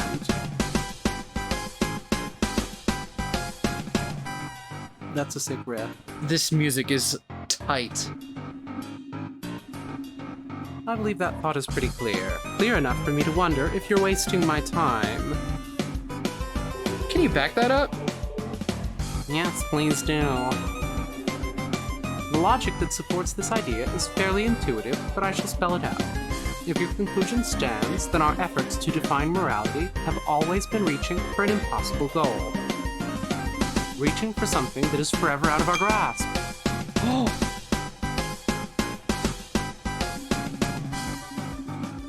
And if that goal is impossible, all our effort towards it is clearly a waste. No, it's not! Oh, there we go. I think we got him. If your roads don't lead anywhere, what is the point of building them? Didn't you say earlier that we were better off for striving for it, even if we didn't get there? Indeed. With these 2 points laid bare, there can be little doubt that our efforts are useless. Huh, with that said, though, I don't think we should forget these points. I'd like to look at them a little more closely.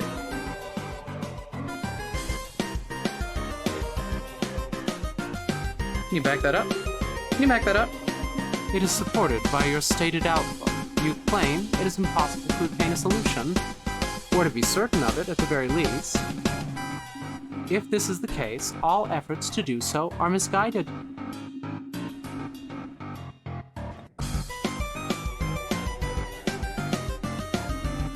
We cannot achieve our goal.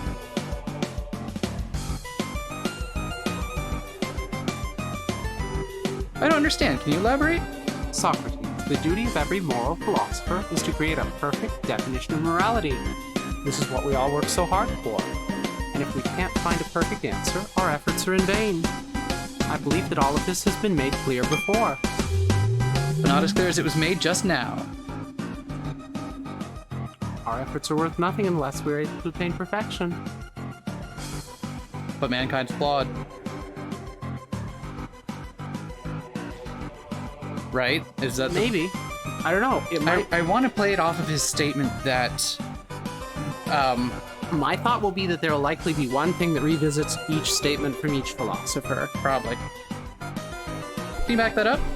Must I really? It strikes me as fairly obvious. Perfect answer is the only answer worth pursuing. Yeah, perfection is indeed desirable, but yeah, it is elusive. Huh. Let's question the ad hominem. Question relevance? Well, let's do the things. Do it. What the heck are you implying? I see no reason to get upset, Socrates. I merely mean that if we cannot succeed as philosophers, we might as well do something else. Right. Okay, fine. Wait, let's, though. How is this nonsense possibly related to your conclusion? It defines what role we would all have to take in this brand new world you imagine.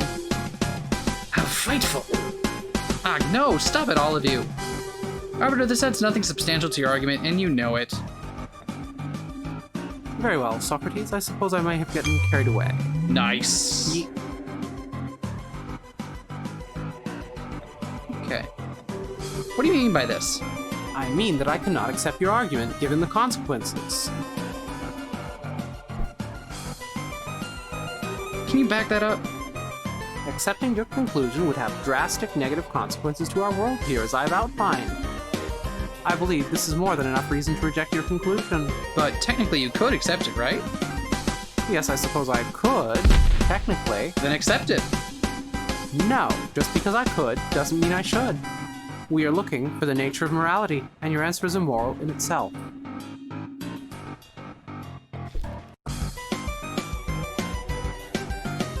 Do we have any more to look through? Oh gods, give me the strength to assist this ingrate. Home is so close, I can feel it. I'm gonna have to use everything I know to get past this. Just a little more, I can't let Ari down, not now. I think this is it. So my thought is people work together, being the one. Against what? I don't know against what. The idea being, oh, well, we shouldn't do any of this if none of us can get the right answer. But yeah, all of us can work together to be better. Yep. And be closer. Shit.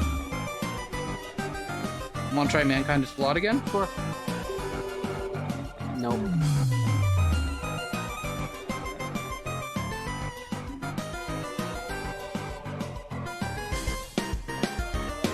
Question relevance? Sure. How is this related to your conclusion? I don't think that does spell out the goal of philosophers, though. We don't have a good challenge for it, though.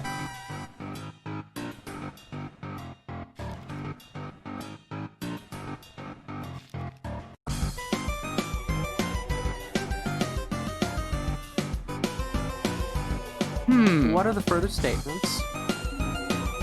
These are the ones that we unlocked by pressing, so I wanted to... Okay. There's no way we can.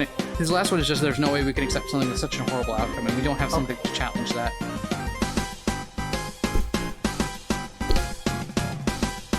Argue we can never be sure of our answers.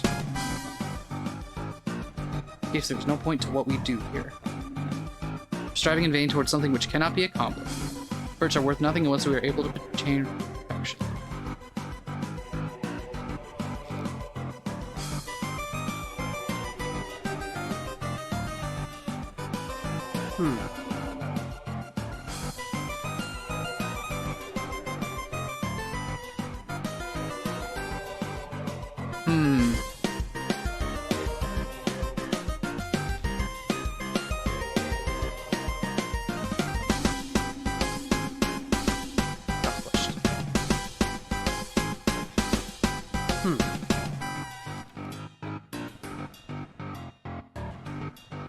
Did we try responding with people work together to this one? What is this one again? If that's the case, then there's no point to what we do here. I feel like that was the first one, but I'm not certain.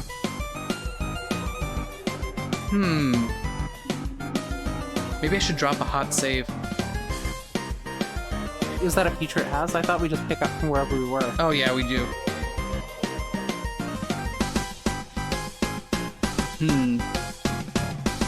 Do we want to duck the music volume a little, though, while we're in there? I think it'll be fine, because remember, we can edit it afterwards. Well, Maybe. the problem is if it picks up in the mic here, then that's all there is to it. Yeah. If it's there, it's there. Okay, well... Wait, what we do? Driving in vain towards something which cannot be accomplished.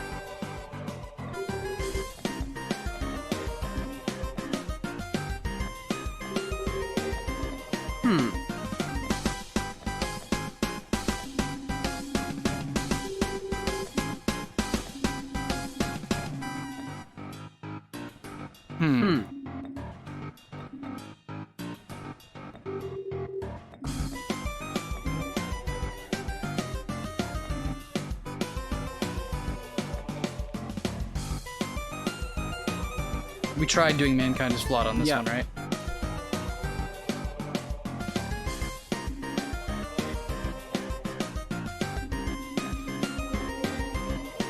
What if it's something about good being happiness? What if it's that, well, clearly what we're doing matters because we want to do it. Nonsense! There it is. Arbiter. I think I finally figured out what's wrong with your entire position. Have you now? Remember, you will not get another chance. I know. Then I don't need one. This Arbiter is the end. Very well, Socrates. Tell me then, what is wrong with my position? It's quite simple, really. Classic fallacy. You are assuming here that a solution must be perfect to have value. But that's not the case. In fact, such an assumption strikes me as fundamentally wrong. Why was that clear from Mill's response? We'll see.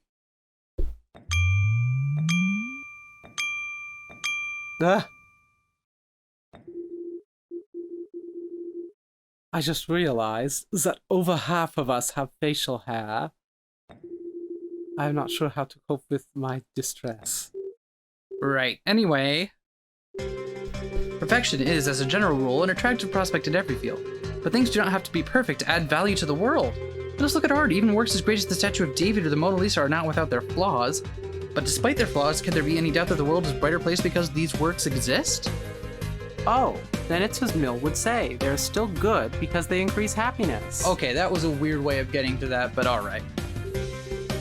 Exactly, whether or not Mill's ideas dominate, increasing overall happiness is certainly one way an imperfect work can contribute. But under your logic, none of these works would have any meaning. That's the real disastrous conclusion here. There's no happiness to be gained from that. Huh. Look at the people around you, Arbiter. All these philosophers came forward with their own visions of morality. Ultimately, their views all turned out to be flawed. But does that make their ideas worthless?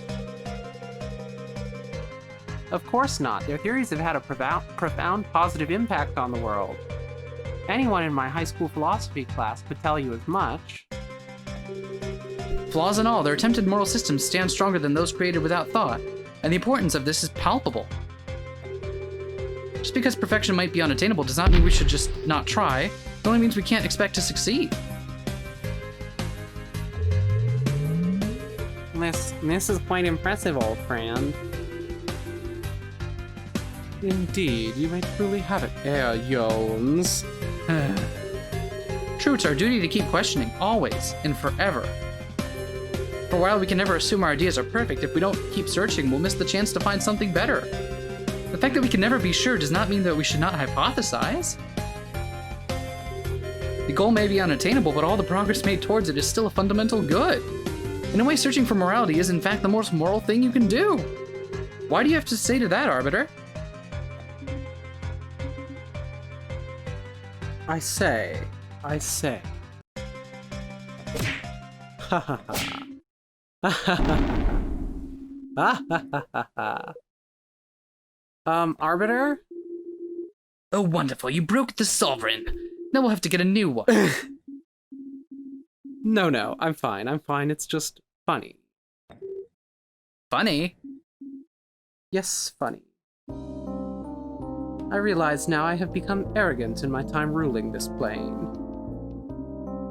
I simply assumed a perfect answer was out there waiting to be found, despite the fact that the one I had found myself so many years ago was wrong. Called it. And to think it would be you who would put the pieces together. It's humorous, really. Called it. What are you talking about?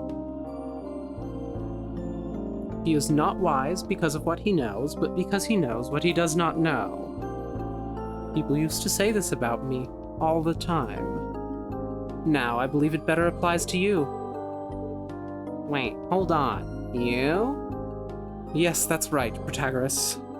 I am, or was, the great thinker Socrates. What?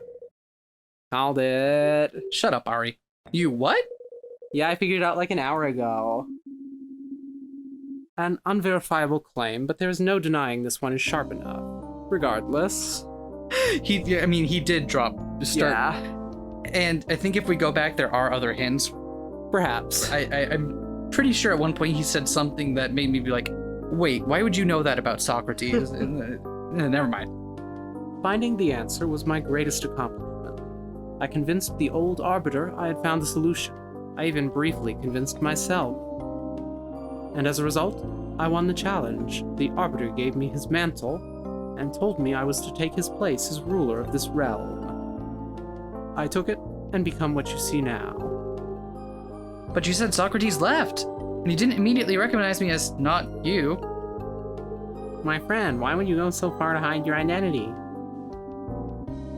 I gave up who I was to oversee this realm. As Socrates, I may have been respected, but I also made my fair share of enemies. I felt that, having found the answer, it was only appropriate to distance myself from all of that, to better guide others toward the truth.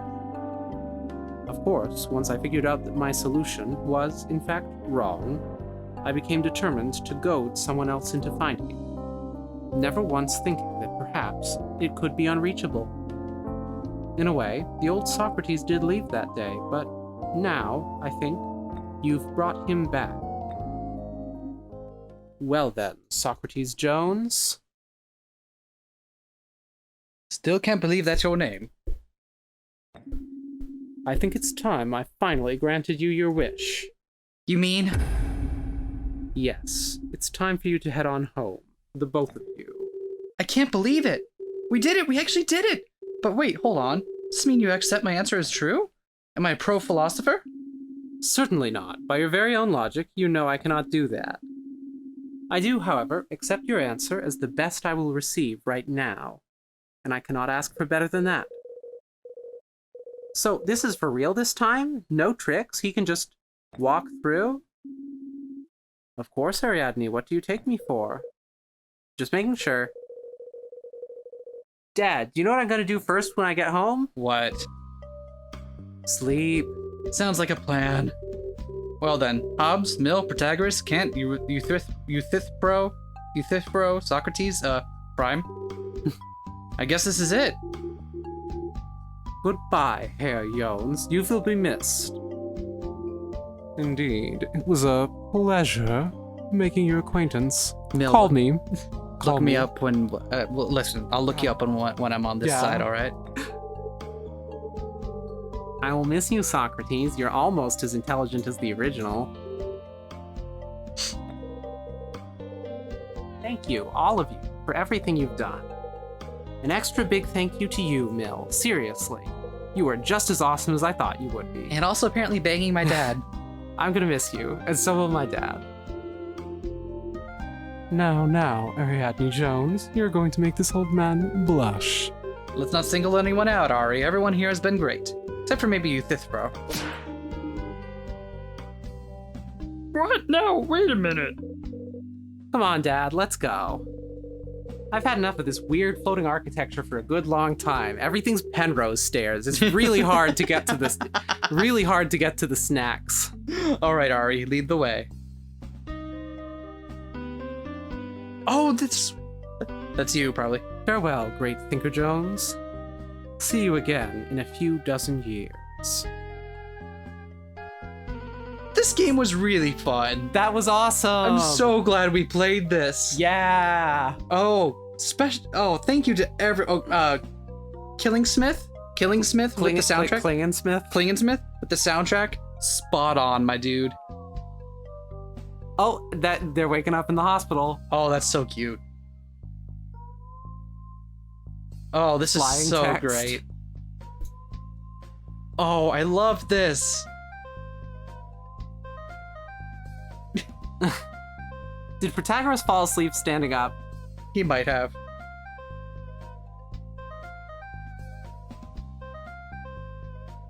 She's a Hobbes fangirl now? Ha! Hobbs! Gotta love freesound.org. It's wonderful. Ugh. Kant trying on a must trying trust. on a facial hair. Oh my god. Oh, this is so good. That's really good. Oh my god, I loved this. Every minute of this was just an absolute delight. I cannot understate how great this was. I'm so glad that, and we started playing this on a whim, right? Yeah. Like this was because we were last night we were talking about Ace Attorney, and you were looking stuff up about it, and then you just happened to find this game while Socrates Jones. while Wikipedia is scrolling, like just at random. at random.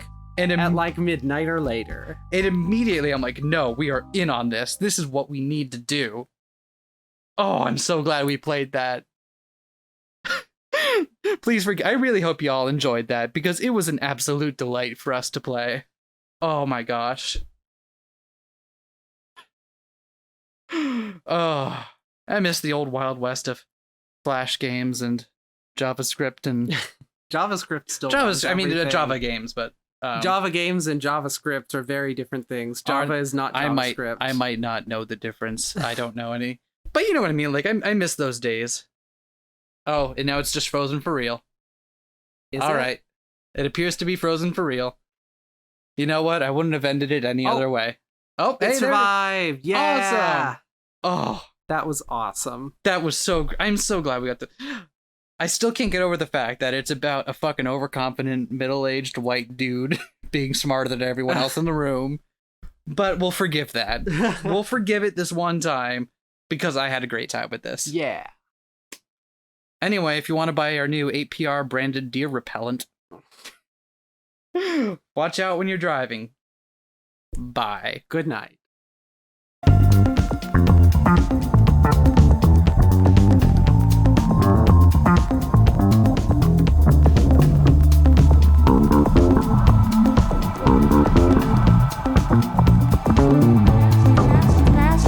Smash that like, comment and subscribe.